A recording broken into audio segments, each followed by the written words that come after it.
안녕하세요. 장동건 메레스탁의 박 시장입니다. 5월 3일 증시 마감 시장에 대해서 말씀을 드리겠습니다. 코스피는 2676.63포인트, 0.26포인트 하락 마감했습니다. 연휴를 앞두고 또 미국 고용지표 발표 앞두고 경기감 등의 개인과 기관이 수매도했는데 특히 개인의 수매수가 1100억 정도 나오면서 하락 마감했습니다. 외국인은 934억 순매수, 기관은 76억 정도 수매도했습니다. 코스닥은 860.59포인트 0.22% 하락 마감했습니다. 마찬가지로 외국인과 개인의 순매도의 하락 마감했습니다. 기관은 561억을 순매수하였습니다. 미국 증시가 강세로 마감했음에도 우리 시장은 특히 코스피는 2700선 안착에 실패하는 모습이었고요. 지난 2거래일 동안 미국 증시 하락보다 선방한 상황에서 오늘 밤 미국 4월 고용지표에 대한 경계 심리가 작용한 영향입니다. 미국 고용지표를 앞두고 오는 6일까지 또 이어지는 국내 증시 휴장과 관련해서도 경계감이 작용하는 모습이었습니다. 특히 전기차 업황 우려에 2차전지 관련주도 약세를 보였습니다.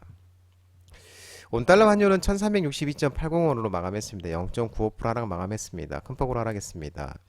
미국 5월 연방공개시장위원회 FMC 이후 추가 긴축 우려가 완화되고 금리 인상 기대감이 지속되면서 원달러 환율은 하락 마감한 모습이었습니다. 오늘 테마 시장을 살펴보도록 하겠습니다.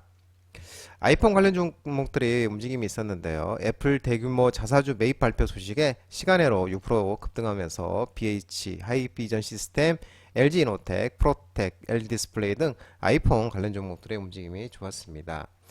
애플이 장 마감 후에 2024년도 2분기 1월에서 3월 매출이 907억 5천만 달러, 약 124조 4,200억 원으로 전년 동기 대비 4.3% 감소했다고 밝혔습니다. 같은 기간 순이익은 236억 3,600만 달러, 약 32조 4천억, 전년 동기 대비 2.16% 감소했습니다. 주당 순이익은 1.53달러로 작년과 같은 수준을 기록했습니다. 다만 이 매출과 주당 순이익 기준 올가의 예상치를 웃돈 수치로 시장조사업체가 추정한 매출 컨센서스 900억 1000만 달러와 주당 순이익 컨센서스 1.5달러를 상회했습니다.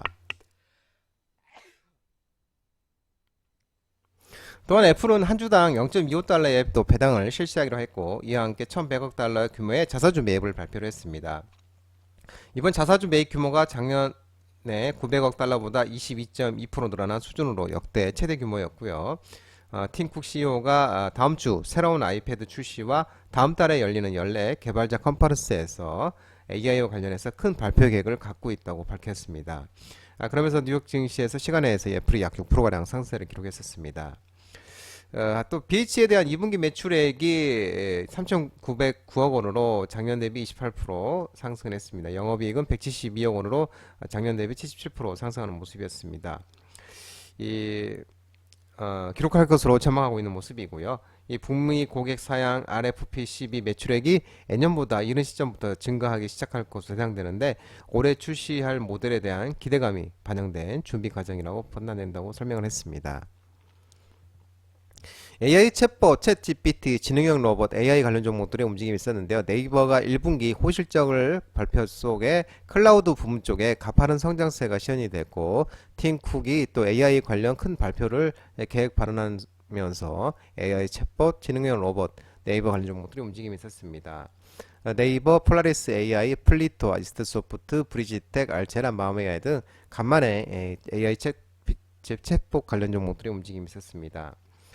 이 네이버가 올해 1분기 실적 발표를 했는데요. 연간 매출액이 2.52조 원, 전년 동기 대비 10.77% 상승, 영업이익은 4,393억 원으로 전년 동기 대비 32.91%, 순이익은 5,558억 원으로 전년 동기 대비 1,171.85%로 이렇게 나왔습니다.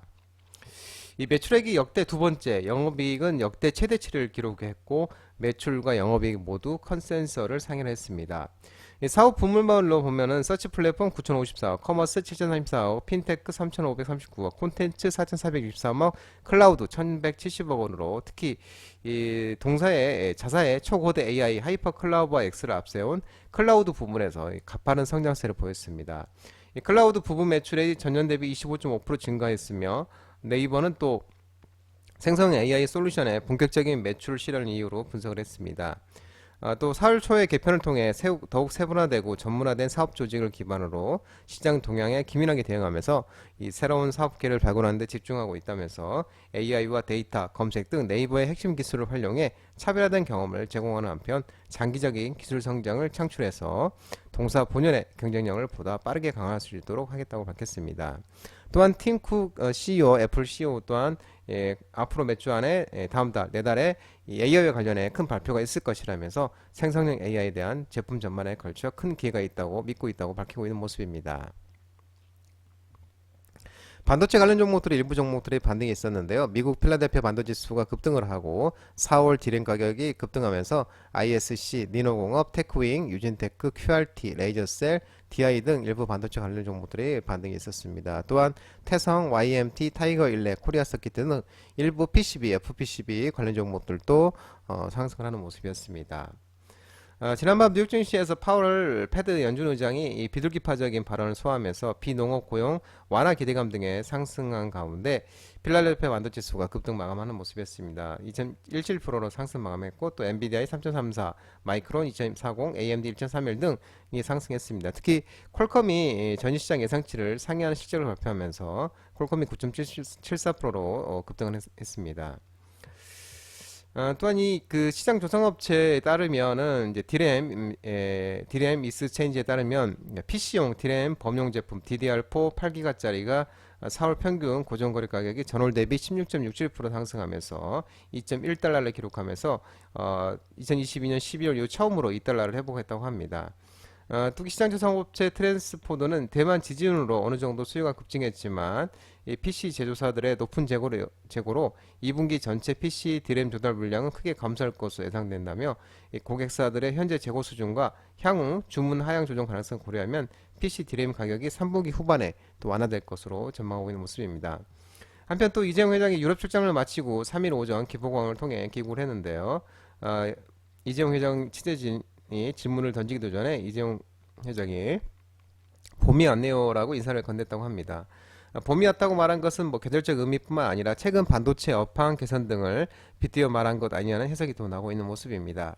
이번 출장에서 독일, 이탈리아, 프랑스 등을 방문하면서 유럽 시장을 점검하고 비즈니스 미팅, 주재원 간담회 등 일정을 소화했다고 합니다. 비철금속 관련 종목들가 오후에 강한 힘을 냈는데요. 알루미늄 압출 제품 관련 주요 경쟁국 대비 낮은 수준 덤핑 마진 산정 소식에 알맥이 장중 상한가를 갔었고 PJ메탈, 조일알루미늄, 대한금속 등 비철금속 관련 종목들의 오늘 또 움직임이 강했습니다. 이 한국무역협회에 따르면은 지난 2일 현지 시간 미국 상무부가 중국, 멕시코, 베트남 등 15개국에 미국에 수출하는 알루미늄 압출 제품에 대해 덤핑 소지가 있다는 예비 판정을 내렸습니다. 미국은 한국산 알루미늄 압출제에 대해서 최대 2.42%의 반덤핑 관세를 부과하기로 예비 판정을 내렸습니다. 한국 기업의 경우 알맥은 0%, 신양은 2.42%로 덤핑 마진을 산정을 했고 상무부 조사 질의에 응답하지 않은 8개 기업에는 43.56%를 산정했습니다. 다만 이번 예비 판정에서 한국산 알루미늄 압출제에 대한 덤핑 마진이 경쟁국에 비해 낮은 수준으로 산정됐으며 업계에서는 안도감이 좀 형성되는 모습이었습니다. 주요국의 덤핑 마진을 보면 중국은 4.91에서 376.85%로 관세 부담이 가장 높았고 멕시코는 8.18%에서 82.03%, 콜롬비아는 8.85에서 34.47%, 인도네시아는 5.65에서 112.21% 등에서 고율 관세가 이렇게 매겨졌습니다. 은행이 그 규제 완화에 따른 주주 환원 강화 기대감 소식에 하나금융지주, KB금융, 신한지주, 우리금융지주, 은행 관련 종목들의 움직임이 있었는데요. 정부가 밸류업 가이드라인을 발표하면서 은행주의 경우 단기적으로는 이제 배당 성향이 크게 바뀌는 등의 변화는 현실적으로 기대하기 어렵지만 이 발표 한 번으로는 큰 변화를 바라는 투자자에게는 이번 가이드라인이 실망스러울 수밖에 없다고 밝히고 있는 모습입니다. 다만 은행주는 이제 장기적으로 배당 성향을 상승시키거나 자기 주식 매입 소각 규모를 늘리는 데에는 적합한 업종이라며 장기적으로 주주 환원이 강화되는 기반을 마련하는 첫걸음으로서는 크게 실망할 필요 없는 결과물이라고 밝혔습니다. 특히 은행주에게 주주환원 문제보다도 더 중요한 것은 규제라면서 그동안 은행주의 이익 감소를 초래해왔던 이 규제들의 강도가 낮아지는 게 은행주가 밸류업을 추진하는 데 큰 도움이 될 것이라고 밝혔습니다.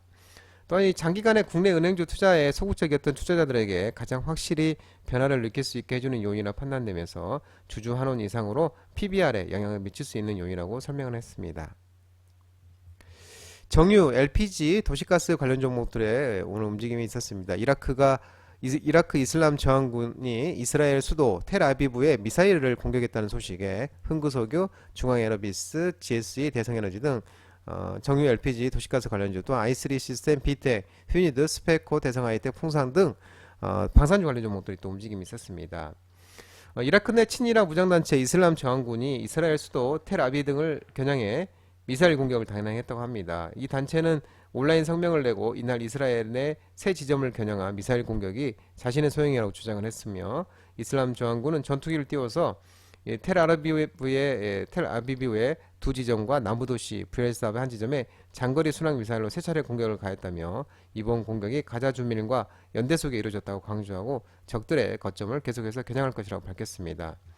이슬람 저항군 또 텔레그램을 통해서도 이 점령에 대한 저항을 계속 지원하고 가자 지구에 우리 사람들을 지지하고 어린이, 여성, 노인들을 포함한 팔레스타인 민간인에 대해서도 강조를 해서 팔레스타인 대해서도 이제 강조를 하는 모습이었습니다.